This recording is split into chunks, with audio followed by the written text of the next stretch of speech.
Alors, nous accueillons maintenant, c'est la dernière conférence avant la pause. Parce que vous savez qu'on a fait un peu des changements au niveau timing. On va recevoir Françoise Vittel Dimondo, qui va nous faire redécouvrir le bonheur au travail avec la sophrologie. Alors allez, on y va, on l'applaudit parce que le bonheur au travail quand même, quand on sait que le mot travail, hein, vous savez, oui. Non, vous savez pas le mot travail? L'étymologie du mot travail, vous allez leur dire, non? C'est vrai? C'est quand même quelque chose, c'est un peu des travaux forcés quand même, hein, c'est un peu ça la base. Hein.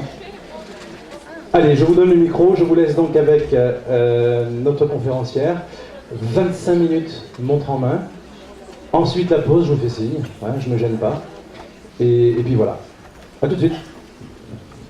Voilà, merci beaucoup. Bon, encore un petit peu de patience avant la pause. Alors, le bonheur au travail, rêve ou réalité. Alors, bien sûr, c'est pas un sujet comique, mais j'ai préféré le mettre au positif, au yang, plutôt qu'au yin. Des temps de nature un peu yin, d'ailleurs. Et toute ma vie, 30 ans de sophrologie, enfin 30 ans, oui, un petit peu moins, 26 on va dire, 27, m'ont amené à me sensibiliser à ce qui se passait autour de moi, et souvent beaucoup d'incompréhension, et surtout les suicides. Les suicides m'ont beaucoup interpellé ces dernières années. J'ai un outil qui avance difficilement, on va dire. J'ai rencontré un confrère ici, un sophrologue qu'on a rencontré tout au long de mon parcours. Et c'est vrai que ça m'a permis de me dire qu'effectivement, nous avions peut-être eu des problèmes, mais ça va passer. Vous allez voir. Diapo suivante. Ah, c'est moi qui passe. Alors voilà, je me suis posé la question du travail, pourquoi c'était problématique. Bien sûr, pourquoi travailler? Bien maintenant, je crois qu'on est peut-être un peu obligé. Avant, les philosophes, il ne fallait pas qu'ils travaillent parce qu'ils ne pouvaient pas penser. Donc aujourd'hui, je suis obligée de travailler, comme vous beaucoup, en même temps de penser pour moi et pour vous.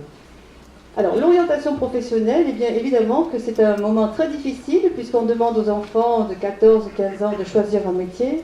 Et beaucoup de parents ont des enfants qui ne peuvent pas choisir un métier parce qu'ils n'ont pas cette vocation en eux. Et ils vont choisir quelque chose peut-être contre leur gré et mal accompagné. Alors le choix du métier, quand c'est une vocation, eh bien c'est formidable, puisque vous êtes appelé. C'est une vocation, c'est avoir été appelé pour, et je pense que tous ces thérapeutes ici présents ont été appelés pour. La raison sociale du travail, bien évidemment, nous la connaissons, et tout au long de notre parcours, nous renforçons évidemment les raisons de travailler encore plus, encore mieux. La valeur du travail aussi, et puis travailler au masculin et au féminin, c'est quand même différent, hein, parce que nous avons des enfants, nous avons un rôle maternel, le père aussi, bien sûr, tout ça, mais pour une femme, je pense que c'est beaucoup plus difficile et qu'il faudrait qu'on nous aide un petit peu plus. Et après, il reste encore un autre problème, c'est vieillir et continuer à travailler, puisque maintenant, il faudra aller encore un peu plus loin. Donc, avec tout ce que vous nous proposez, je pense que nous allons y arriver comme des jeunes, et peut-être nous nous rapprocherons les 120 ans.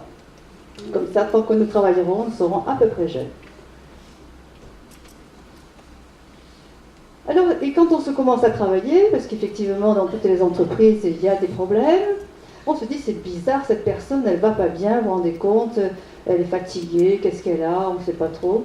Et puis, c'est vrai que je me suis posé la question que cette histoire personnelle, on devrait peut-être commencer par l'histoire familiale, qui a marqué les adolescents, les enfants, les séparations, les morts, enfin, toutes ces histoires, les déménagements. Cette histoire familiale est importante. On ne nous l'a jamais demandé, ni à l'école, ni aux rédactions. Il ne fallait surtout pas parler de nous. Il fallait parler des auteurs. Très bien. Ensuite, on se marie. Bien, ça va ou ça ne va pas. On change ou on ne change pas. On reste ou on s'en va.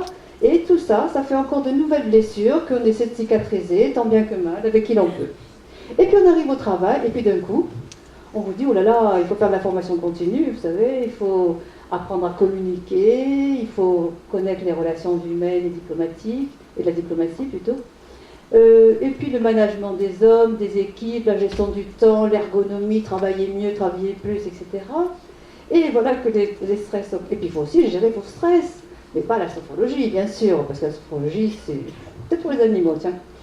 Et donc, heureusement que maintenant arrive l'ergologie. Alors l'ergologie qui s'intéresse justement au stress dans les entreprises et qui s'intéresse évidemment à tout ce que les psychologues avaient déjà remarqué, les mamans aussi.